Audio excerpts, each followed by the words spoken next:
할렐루야. 3월 31일 목요일 키트 영상 시작하겠습니다. 오늘 말씀은 레위기 17장 1절에서 16절까지의 내용입니다. 레위기의 말씀은 처음에 1장부터 10장까지는 주로 제사법에 대한 그런 그 내용이 나오죠. 제사에 대해서 가르쳐주는 그런 이유는 하나님 앞에 어떻게 거룩하게 나올 수 있느냐 하는 것을 가르쳐주는 것이지요. 그리고 11장에서 15장까지는 정결법, 우리 그런 삶 가운데 어떻게 정결한 그런 삶을 사는지를 가르쳐 주었습니다.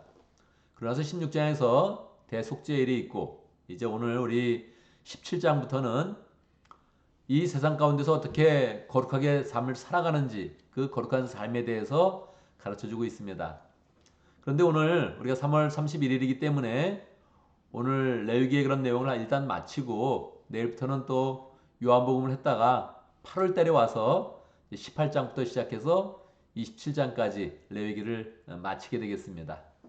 오늘 레위기의 그런 그 마지막 부분인데요. 마지막 날인데요. 1절에 보면 주님께서 모세에게 말씀하십니다. 그런데 이 말씀을 주시면서 특별히 2절에 그런 말씀에 보면 내가 명령하는 것이다 그렇게 이야기합니다. 아론과 그의 아들들에게 그리고 온 이스라엘 자손들에게 일러라. 이것은 나 주가 명하는 것이다. 명령하는 것이다. 그렇게 말씀하고 있습니다. 명령이라는 것은 무슨 뜻입니까? 사람의 그런 뜻을 묻는 것이 아니고 꼭 지켜야 된다. 지키지 않으면 어떻게 되겠습니까? 지키지 않으면 죽는다. 이런 의미를 이제 담고 주님께서 말씀하시는 것이죠. 자, 주님께서 강조하면서 하시는 건 말씀이 어떤 그런 그 내용일까요? 이스라엘 사람들이 소나 양이나 염소를 잡을 때에 꼭 성막에 와서 잡아라. 그렇게 이제 말씀하시는 것입니다.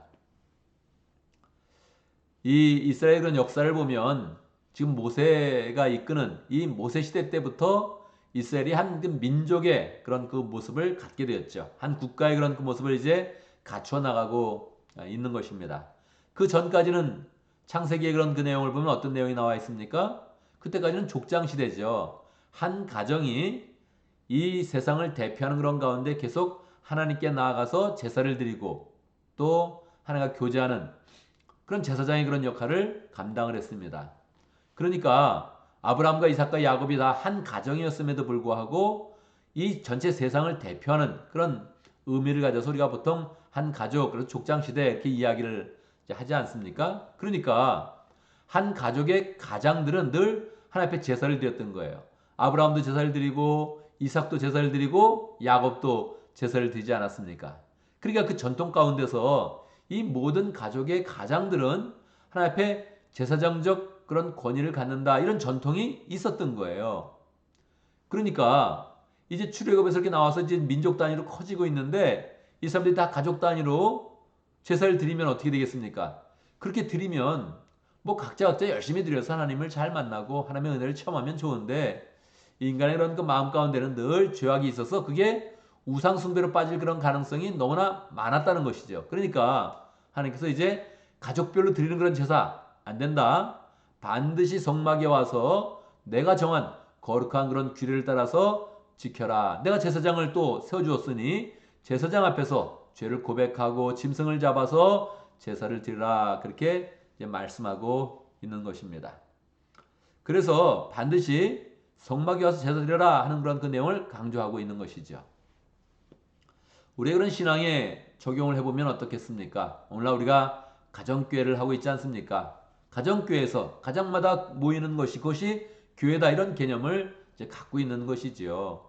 이게 초대교회 그런 교회다 그런 정신을 이렇게 붙잡아서 우리가 가정에서 함께 모이며 함께 삶을 나누면서 생활 속에 만나는 그 하나님을 나누어서 살아계신 하나님을 나누면서 그 은혜를 나누자 하는 게 가정교회 중요한 그런 정신입니다. 그런데 그것도 계속 진행되다 보면 어떤 그런 결과를 낳겠습니까? 우리 가정이 교회야. 이것을 몇 번 얘기하다 보면 야 우리끼리 해도 돼. 우리가 결정하면 돼. 이런 생각을 자꾸 갖지 않겠습니까? 그래서 이 가정교회는 연합교회와 잘 이렇게 함께 조화를 이루면서 나가는 것이 가정교회의 그런 생명력을 잘 유지할 수 있느냐 없느냐를 결정하는 것입니다. 가정교회 그림을 항상 머릿속에 담고 있어야 돼요. 예배, 목장, 상공부, 그 가운데 담임 목사 리더십. 이렇게 그림이 그려져 있는 거예요. 가정교회 그런 구조를 딱 만들 때 이렇게 만들어 놓은 건데 오랫동안 가정교회를 하다 보면 아 이게 예배야 이게 괜찮아 이렇게 하면서 결국 그냥 가정별로 흩어질 그런 가능성이 굉장히 높다는 거죠. 하나님께서는 우리가 늘 각자 자원하면서 하나님을 만나고 생활 속에서 하나님 만나는 걸 참 좋아하시는데 그 가운데서도 우리의 생각을 따라 나가는 것이 아니라 하나님이 정하신 규례대로 거룩하게 나가고 하나님 정하신 그 예배대로 나아가서 우리가 하나님의 은혜를 누리는 것을 아주 중요하게 여기는 것입니다. 특별히 이스라엘 사람들이 이제 이집트에서 생활을 하지 않습니까? 430년 동안 노예 생활을 하면서 그들의 영향을 많이 받게 된 거예요.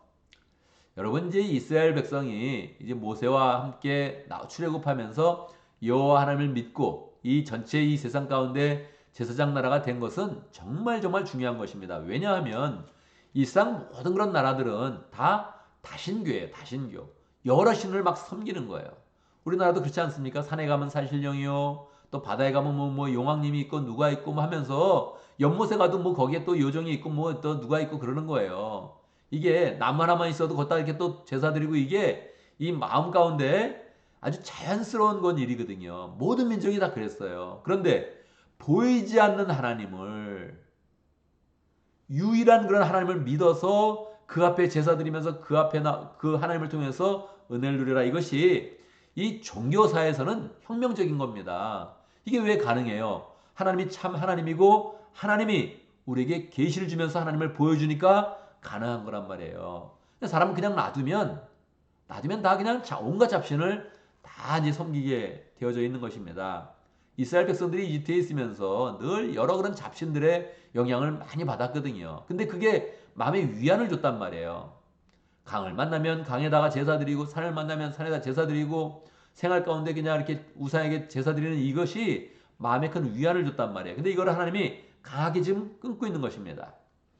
7절 보면 백성은 더 이상 그들이 잡은 짐승을 숫 염소 귀신들에게 제물로 바치는 음행을 저질러서는 안 된다. 그렇게 이제 이야기를 하고 있는 것이죠. 이 자연스러운 거거든요. 그 삶 가운데 있었던 수염소 귀신. 이거 이런 데다 이렇게 드리면 안 된다는 거예요. 오늘날도 이상하게 사탄교를 믿거나 하나님을 거부하는 그런 사람들은 꼭 문 앞에다가 수염소를 갖다 놓습니다. 이 참 이상한 일이죠. 성경에서 하지 말라 그러면 거꾸로 일부러 수염소를 갖다가 섬기는 그런 사람이 있다는 거예요. 이 마음에 불순종하는 이 마음들을 우리가 잡아서 그냥 하나님의 명령을 딱 붙잡아서 하라는 대로 한다. 이 마음을 잘 가져야 되는 것이죠. 하나님이 그래서 명령하는 거예요. 너희 꼭 지켜라. 이거 지키지 않으면 이 백성들 가운데 끊어진다. 이런 얘기를 오늘도 여러 번 하시면서 내 명령대로 잘 살아서 하나님이 주는 은혜를 입어라. 그렇게 이제 말씀을 하시지요. 첫 번째는 각자 드리는 그런 제사에 대해서 말씀하시고 두 번째 부분 이 전체 10절장에서 후반부에서는 피에 대한 그런 그 이야기를 많이 하고 있습니다. 항상 짐승을 흠하게 와서 제물로 바쳐야 되는데 그 바칠 때 피가 나지 않습니까? 근데 피를 먹지 말라는 거예요. 이 피는 왜 먹지 말라 그러냐? 피는 생명력이 있다. 하나님이 주신 그런 생명이 그 안에 있다. 그렇게 이제 말씀하시죠. 우리의 그런 체온도 피가 흐르면서 피가 열심히 움직이면서 체온이 유지되지 않습니까? 죽은 사람을 만지면 딱 첫 번째 하는 그런 느낌이 몸이 차가워지는 거죠. 몸이 굳어지고 몸이 차가워집니다. 피가 통하지 않으면 몸이 식어버리면서 차가워지는 거예요. 시체를 딱 만질 때 차갑구나 하는 것을 딱 느끼게 되죠. 피를 먹지 말아라. 강조를 이제 여러 번 하십니다. 이거를 뭐 이 한 번만 하는 게 아니라 피는 생명이다. 절대 먹지 말아라. 이 피를 먹으면 내 백성 중에서 끊어진다. 이런 그 이야기를 이제 하고 있죠. 여러분 피 먹어봤습니까? 뭐 두 가지 방식으로 먹을 수 있겠는데 우리 선지 같은 거 먹을 수 있고요. 또 한국에서는 이제 사슴 같은 거 잡으면 그 사슴 피 내가지고 딱 이렇게 뭐 해가지고 먹으면 뭐 굉장히 몸에 좋다. 그래서 뭐 사슴 피 먹는 그런 사람도 있고 그러죠. 먹지 말라는 거예요. 왜 먹지 말라 그럽니까? 피는 생명이니까. 왜 생명이 됩니까? 피 자체가 생명입니까? 그렇지는 않죠. 결국은 예수 그리스도의 그런 피로 우리가 구원을 받게 되는 거예요. 이 짐승의 피는 다 예수 그리스도의 피를 향하고 있는 거예요. 그래서 이 피를 너무 쉽게 먹고 피를 마음대로 막 그렇게 사용하다 보면 성질을 만들고 뭐 하다 보면 그러면 예수 그리스도의 피를 경홀히 여긴다는 거예요. 가볍게 여긴다는 거예요. 그래서 예수 그리스도의 피가 우리에게 진짜 생명이 된다는 것을 믿지 못하게 된다는 거예요. 이게 미리 하나님이 경계하는 거예요. 피를 조심해라. 피는 생명이다. 절대 먹지 못하게 자꾸 만드는 거예요. 예수님이 오신 다음에는 실제 이 영향을 그렇게 크게 받지 않습니다. 이 여호와 증인 같은 경우는 이런 거에 너무너무 집착을 해가지고 피는 먹으면 안 된다, 수혈도 받으면 안 된다, 막 이러서도 또 안 받는 거예요. 우리가 수혈 받을 때 그냥 예수 그리스도의 그런 피를 생명으로 받는다 이렇게 마음으로 믿고 받으면 그게 은혜입니다. 우리가 예수 그리스도의 피를 경홀히 여기면서 수혈 받는 게 아니거든요. 그러니까 이 핵심을 잘 붙잡아야 되죠. 하나님이 지금 뭘 말씀하시나. 오늘날에 선지 먹어도 됩니다. 예수 그리스도의 피를 경홀히 여기지 않는다면 아직 계시가 드러나지 않았기 때문에 이 사람들에게는 엄하게 말하는 거예요. 너희들이 피를 잘못하고 있다가 예수님이 피를 흘리는 그 순간에 이 피를 우습게 여긴다는 거죠. 이 피가 정말 우리 죄를 다 속하여 주는데 그 피를 붙잡지 못한다는 거죠. 그러면 안 된다. 그러려면 차라리 죽어라 그러는 거예요. 강하게 말씀하시는 거예요. 왜? 다른 생명을 살리려고. 근데 그 피에 집착하면 안 된다. 피를 절대 먹으면 안 돼, 이러면 안 된다는 거예요. 저는 이렇게 먹을 거 많이 있는데 선지 먹는다 그렇게 해서 선지 먹지는 않습니다. 그런데 그냥 딴 사람이 먹을 때 괜찮다는 거예요. 그거에 얽매이지 말고 이 피를 말씀하실 때 우리가 예수 그리스도의 피에 집중한다. 예수님의 피는 절대적으로 나의 죄를 용서해 주신다. 할렐루야. 이걸 믿으면서 나아가라고 하는 것입니다. 27장부터는 거룩한 그런 삶을 이야기하는 것이니까 우리가 어떻게 거룩한 그런 삶을 살아내면서 예수 그리스도의 은혜 가운데 성령님의 은혜로 우리가 승리하며 살아갈 수 있느냐 이것을 잘 집중해서 보면 좋겠습니다. 오늘 전체 이런 그 말씀 가운데서 우리 이런 그 마음 가운데 내가 스스로 자꾸 제사장이 되는 그런 그 은혜가 있는데 내 스스로 나아가서 하나님의 예배를 망가뜨리거나 교회를 망가뜨리는 것이 아니라 늘 주 안에서 하나됨, 예수 그리스도를 머리로 삼아서 온전히 교회를 이루어서 내가 하나 되겠다 이런 마음을 가지면서 특별히 그 안에서도 예수 그리스도의 그런 거룩한 피가 우리들을 용서해 줍니다. 이거를 굳게 믿으면서 주의 은혜 가운데 승리하는 복된 삶을 살기를 간절히 바랍니다. 오늘도 말씀 가운데 기도 제목을 붙잡겠습니다. 오늘도 우리가 예수님의 의지하여서 주님의 은혜 가운데 죄는 용서받고 늘 하나님을 잘 사랑하는 거룩한 삶을 잘 살아갈 수 있도록 함께 기도합니다. 목장을 위해서 기도하는데 우리 인디아 목장을 위해서 기도하겠습니다. 박지호 목자님, 송진경 부목자님, 목원들과 공윤 성사님 또 그 가족들을 위해서 기도하겠습니다.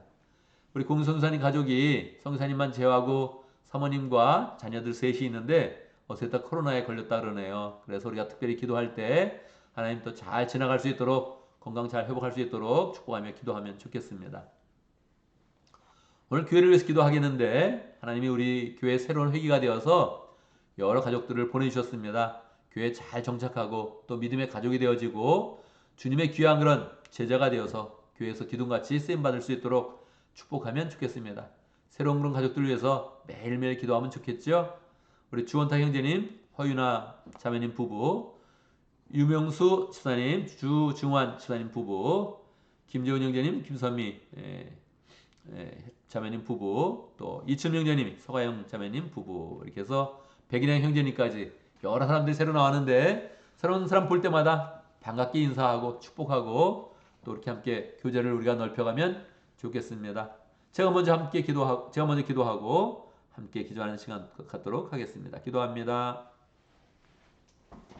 하나님 아버지, 우리 거룩한 그런 율법을 주시고 또 우리 그런 삶 가운데 잘 적용하여서 우리가 하나님을 진심으로 잘 섬기고 그 안에서 예수 그리스도의 은혜를 누릴 수 있도록 인도해 주시니 감사합니다. 주님이 명령하시면 늘 듣고 따르겠습니다 하는 그런 그 마음을 가지고 하나님 주의 말씀을 늘 달게 받게 해주시고 주님이 그 말씀 속에 주어주신 그런 거룩한 그런 정신과 그 은혜들을 우리가 잘 받아서 우리가 그런 삶 속에 잘 적용할 수 있도록 인도하여 주옵소서. 우리가 가정교회를 잘 세우고 연합교회도 늘 잘 세워가는 복된 삶을 살아갈 수 있도록 인도하여 주시고 하나님 예수 그리스도의 피로 우리의 죄가 씻어졌는데 우리 스스로 의인이 된 것이 아니라 주님의 은혜 가운데 의인이 되었는데 늘 주님의 은혜에 감사하고 주님을 더 사랑하고 주의 말씀을 더 따르는 복된 삶을 살 수 있도록 인도하여 주옵소서. 인디아 목장에 박지호 목자님 축복하여 주시고 한국에서 일들 잘 정리하고 또 미국으로 돌아올 때 소망으로 돌아올 수 있도록 축복하여 주옵소서. 또 미국에 오는 우리 송진경 자매님 부목자님으로 있는데 하나님 부목자 역할을 잘 감당할 수 있도록 인도하여 주시고 또 인디아 목자에 능은혜 주셔서 새로운 사람들을 잘 만나게 하시고 사람을 만나면 또 잘 관리하여서 가정교회를 세워나갈 수 있도록 축복하여 주옵소서. 공윤선사님 축복하여 주시고 가족들을 지켜주시고 하나님 건강을 잘 회복시켜 주시고 아픈 중에도 주의 은혜를 붙잡아서 건강을 회복할 때 주의 은혜로 더 풍성해지며 강건하며 또 주님께 영원 누리는 복된 가정 될 수 있도록 역사하여 주옵소서. 하나님 아버지 교회를 위해서 기도합니다. 우리 교회에 또 새로운 사람들을 많이 허락하여 주신 것 감사합니다. 하나님 새로운 사람을 만날 때마다 우리의 마음에 열정이 일어나게 하시고 사랑이 풍성해지게 하시고 기쁨이 충만해질 수 있도록 역사하여 주옵소서. 새로운 사람들을 잘 인도하며 교회 기둥같이 세울 수 있도록 역사해 주시고 또 주님의 그런 제자로 만들어서 우리 교회가 더 든든해지며 풍성해지도록 역사하여 주옵소서. 새로운 사람들 때문에 우리 그런 그 마음에 기쁨이 넘치며 사랑이 풍성해지도록 역사하여 주옵소서. 하나님 주의 은혜 가운데 3월 마지막 날을 맞이했습니다. 한 달을 지키심을 감사합니다. 오늘 하루도 잘 마무리하면서 3월달이 더 은혜롭게 잘 마무리될 수 있도록 축복하여 주옵소서. 3월달에 우리에게 부흥회도 주시고 또 20주년 감사예배도 허락하여 주셨는데 모든 그 은혜 가운데 잘 마친 것 감사합니다. 그 은혜를 우리가 삶 속에 잘 누리게 하시고 또 열매 맺을 수 있도록 축복하여 주옵소서. 4월달을 맞이합니다. 부활의 그런 계절인데 하나님 우리의 마음 가운데 부활의 은혜가 더 넘쳐나도록 축복하여 주옵소서. 오늘도 우리가 해야 되는 모든 일 잘 감당하게 하시고 어리석게 행동하지 않도록 인도하시고 어리석은 생각을 품지 않도록 인도하여 주시고 늘 주님과 동행하며 주의 은혜 가운데서 늘 평강하고 강건하며 사명을 잘 감당하는 복된 삶을 살 수 있도록 축복하여 주옵소서. 예수님의 이름으로 기도드리옵나이다. 아멘.